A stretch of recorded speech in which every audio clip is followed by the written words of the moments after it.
ముఖ్యమంత్రిగా చంద్రబాబు బాధ్యతలు చేపట్టినందున పేదల కోసం అన్నా క్యాంటీన్లు మళ్లీ ఏర్పాటు చేస్తారని, జగ్గంపేటలో త్వరలో అన్నా క్యాంటీన్ ప్రారంభమవుతుందని స్థానిక తెలుగుదేశం నాయకులు స్పష్టం చేశారు. జగ్గంపేట కాకినాడ రోడ్డులో ఎన్టీఆర్ కాంస్య విగ్రహం వద్ద టీడీపీ ఆధ్వర్యాన ఎమ్మెల్యే జ్యోతుల నెహ్రూ నేతృత్వంలో దాతల సహకారంతో అన్నా క్యాంటీన్ నిర్వహిస్తున్నారు.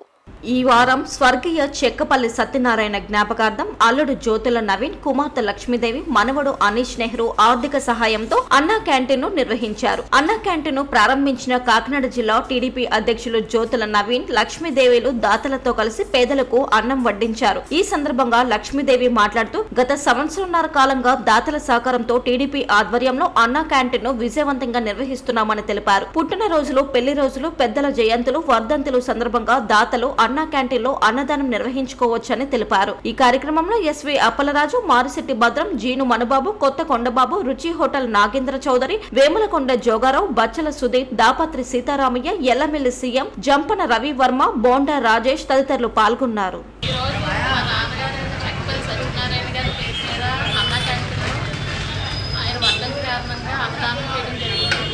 మనం ఈ జగ్గంపేటలో ఈ అన్నదానం కార్యక్రమం సంవత్సరంన్నర బట్టి చేసుకుంటున్నాము. ప్రతి దాతలు కూడా ముందుకొచ్చి అన్నా క్యాంటీన్ని నిర్వహించుకుంటే కొనసాగుతుంది మనకు 1.5 year నుంచి.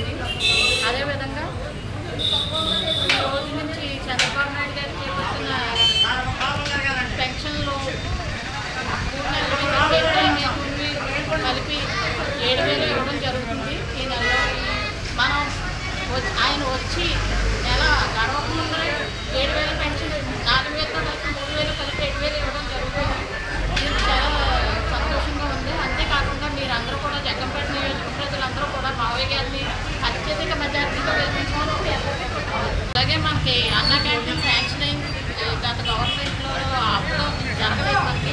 ఇప్పుడు మళ్ళీ మన గవర్నమెంట్ వచ్చింది కాబట్టి అన్నా క్యాంటీన్ మన 5 రూపాయలకి అన్నా క్యాంటీన్ శాంక్షన్ అవుతుంది. అదేవిధంగా చంద్రబాబు నాయుడు గారి పిలుపు మేరకు అన్నా క్యాంటీన్లో ఎవరైనా దాతలు వచ్చి వాళ్ళ పెళ్లి రోజు కానీ, పుట్టినరోజు కానీ, అదేవిధంగా వర్ధంతి జయంతులు కూడా జరుపుకోవాల్సిందిగా బాగుంది.